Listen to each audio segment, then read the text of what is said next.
Alright, so in this project we're going to build some expanding cards. Basically we're going to style these panels to have a background image and a heading. We're going to use Flexbox to align everything, and then add a little bit of JavaScript so that when we click one of these it changes the class to active, and it then expands with a CSS transition. Okay, so we'll be using JavaScript for the event listeners. We'll be using CSS transitions to give it this smooth effect. You'll see the heading doesn't come in until the card is fully expanded as well.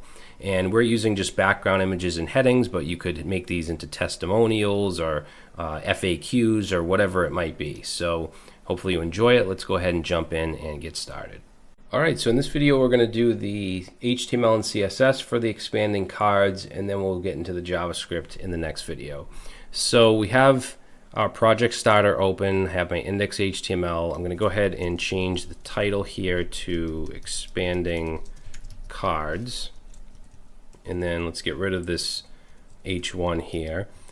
And this is going to be pretty simple. We're just going to have a container wrapped around 5 divs with the class of panel. Now for this first one, it'll have a class of panel and also a class of active, because that's how we're going to tell which card is going to be expanded. It's going to have a class of active, and inside the div is just going to be whatever the h3 is. This one is going to be explore the world. Of course you can change that if you want. And then we're going to have an inline style for the background image, so you could easily change that if you want. So let's say background dash image and set that to a URL and single quotes in here with a link to an image, which you could use whatever you want. I'm going to just grab a link to an Unsplash image and paste that in between the quotes here. Okay, so if I save that, I'm just going to see just the content, which is the h3 with the background image behind it, but it's only going to take up as much as the content does for now. So for the other 4 panel divs, I'm going to go right under this, still within the container, and I'm just going to paste these in. And of course you can grab these from the project repository. And again, they're just panels with a background image in the inline style and then an h3 in the div. So wild forest, sunny beach, city on winter, mountains, clouds. So we'll save, and now we can see all the h3s with a little bit of the background image. So now let's jump into the style sheet and start to make this look, like some cards that we can expand. So the font, I'm gonna take this out and say CSS family and set that to MULI. And then let's add that here in the body, so that will change the font. We don't need flex direction column. And then the rest of this can stay the same for the body. Now remember, we have a container wrapped around all the panels, and all I want to do here is display this as a flex box. So immediately it's going to turn it into a flex row. Okay, so our container right here is now a flex box, so any immediate children, which are all these divs, are going to be put horizontal into a row. If we wanted them on top of each other, we could do flex direction column like that, but we don't. We want them in a row. Now it takes up 100 viewport widths right now, or 100% of the viewport. So I'm going to set the width of the container to 90 VW, which is a viewport width. So if you think of the width as 100 slices going this way, we're taking up 90 of the 100. So the next thing I want to do is the panels. So that's all we need for the container. So for the panel class, it already has the background image, but let's add some other background attributes like the size. Right now you can only see a small portion of the image. I'm going to set this to auto and 100%, and now you can see much more of the image. I'm going to set the position, so background position I'll set to center, and I don't want any repeat, so let's set the background dash repeat to no repeat. Okay, and then for the height of these, let's make them not quite the whole height of the viewport. Let's do 80 VH, so 80 viewport heights. Okay, it's starting to look a little better. Let's set the border or not the border, but the border radius, I'm going to set that to 50 pixels, so make them rounded. And you can style it differently if you'd like. I'm going to set the color of the text inside to be white. I want a cursor pointer so that when I hover over it, we have a cursor. Now the width, we can set the flex property since we're using Flexbox. I'm going to set it to an initial value of 0.5. So they're all going to be even right now. But when we have the active class, what we'll do is we'll change this to something much higher, like Flex 5. Okay. And let's separate these out a bit, so we'll add a margin of 10 pixels. And then let's make this position relative because I want to position the H3s inside absolute. So that means that the H3 container div, which is or container element, which is the panel, has to be relative. And then when we do change the width for the active, like when we click and it turns active, I want it to not just flick to a bigger size or bigger width, but I want it to have a transition. So let's add a transition on the flex property, and we'll make it 0.7 seconds for the duration with an ease in effect. Okay, so we'll save that. Now, before we get to the active class, let's do the H3s that are inside of the panel. So we have panel H3. And I'm going to set the font size to 24 pixels. And let's set the position. So position is going to be absolute. That's why I made this relative. We want the H3 absolute within it. And I want it to be at the bottom left corner. So let's say 20 pixels from the bottom and 20 pixels from the left. If I save that, you can see the position has changed. I'm going to set margin to 0 on these. And I also only want the H3 to show if it's active, right? Because this doesn't look good. We can't even read the headings. So let's set the opacity to 0, which will just make them invisible. Okay, but when it's active, we'll show them.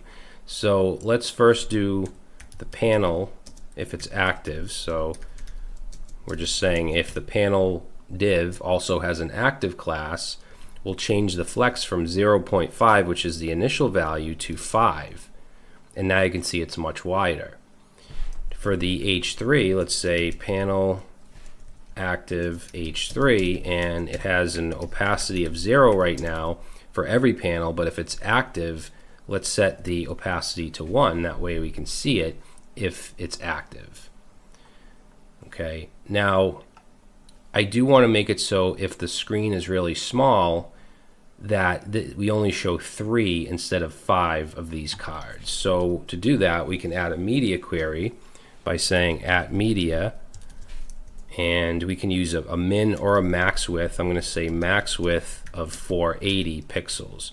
And what this means is any styles that I put in here are only going to take effect if the screen is under 480 pixels. So one thing I want to do is the container is initially set to a width of, I think it's 90 viewport widths. We're going to set it to 100 viewport widths on small screens so that it takes up a little more room and it gives us some extra space. Okay, and then I'm going to remove the last 2 panels, and the way that I can do that is by saying panel, and I can use the pseudo selector by using a colon here, and then nth dash of dash type. And I want the last 2, so there's 5 total. I want 4 and 5, so I can take nth of type 4, that's going to grab this one, but I also want the 5th one, so I'm just going to copy that, put a comma here, and let's also grab the 5th one, last one, and let's set display to none, which will just get rid of them. So now you can see on small screens there's only 3 images or 3 cards. If I go past 480, now there's 5. Okay, so that's what that media query does for us. I'm just going to make this a little bigger. So that should do it for the CSS. Now, obviously, we want the functionality where we click on one of these and it expands, and the other one gets smaller, and we can see whichever one is active. So for that, we need JavaScript. So that's what we're going to do in the next video. Okay, so now we want to get into the JavaScript, which is actually going to be fairly simple, and I plan on this being one of the first projects, at least in the first 10. So I'm going to explain kind of stuff that many of you might already know. Now, remember the whole thing, what we need to do is just change the class really on each of these. So the first one has a class of active right now. If I put that class on the second one just manually by typing it in here, it's going to show the second one. So I'm going to start with that on the first like I had, but we want to be able to switch that in our JavaScript. So we need to first bring in all of these panels into our JavaScript files. So I'm going to create a variable called panels, and there's different ways to select elements. We can use, get element by ID. We can use query selector. So what query selector does is allows us to select anything. It could be, a paragraph, an H1, a class, an ID, whatever. We want the panels, which have a class of panel. Now the problem here is there's more than one panel, right? We have all these divs with panels, so we can't just do this or it's just going to select the first one. So we need to use query selector all in that case. And with query selector all, instead of just selecting the element directly, it puts all of the panels into what's called a node list, which is similar to an array. In fact, I can show you that if I console log here panels, and we open up our Chrome DevTools here, you'll see that it prints out this node list with each div and some properties. And I can target specific panels, like if I put 0 in here, because arrays are 0 index, it's going to give me the very first panel. You can see it has the class of active. So I could get the second one with 1, and so on. Now you can also loop through a node list just like you can with an array, and that's what I want to do. I want to take my panels and use a for each, which is a high order array method, and these methods take in a function as an argument. So you could do function, or what you usually see is an arrow function like this. Okay, and then we need to pass in here whatever we want to use for each iteration. These are panels, so I'm going to use panel, singular. And I can console log here, panel, and it's just going to loop through and show me each panel. Now, what do we actually want to do here? We want to have an event listener on each of these so that if we click it, something happens. So we'll take each panel and say add event listener, and I want to listen for a click. And when that click happens, we're going to run a function. And for that function, let's just do a console log here, and I'll just say, I don't know, 1, 2, 3. And if I click on any of these, we're going to log 1, 2, 3. So I want to, whatever one we click on, I want to add a class of active. So if I say panel.classList, that gives me a list of the classes. But we also have methods on this class list object like add, where we can specifically add a class, and I'm going to add a class of active. So now, let me just close this. If I click on this one, it gets added the class of active, which then changes it to Flex 5. If I click on this one, same thing, but you can see that active is still on these other ones. So it's expanding them, but it's not retracting the other ones. So what we'll do is before we put a class of active, let's remove the class of active on all of the other ones. So I'm going to have a function here called remove active classes, and we'll create that down here as a function remove active classes. Now since there's more than one panel, we're going to loop through them and then remove all the active classes. So we're going to do just what we did above, so panel.forEach, and in here we'll put an arrow function. Now when you have an arrow function with just one argument like this, because we can also get the index, we can get the complete array, but since we only need this one panel, we don't even need these these parentheses. We can just do this. All right, and up here we can do the same thing. I mean, you can keep them if you want, but you don't have to. And then in here, let's say for the particular panel that we're looping through, we want on the class list object, we want to call remove, and we want to remove all the active classes. Oops. Okay, so now what's going to happen is when we click, it's going to remove all the active classes from all of them and then put the active class on the one we click. So if I click here, looks like I messed something up. Panel is not defined. Oh, panels. So we're looping through panels here, which is coming from here. All right, so if I click on this, now you'll see we get the effect that we want, because right before it adds the active class to this, it takes it off the rest of them. Now, one thing I would like to change though is as soon as I click on this, you'll see the H3 and it has that kind of weird falling down effect. So let's add a transition to the opacity on the H3.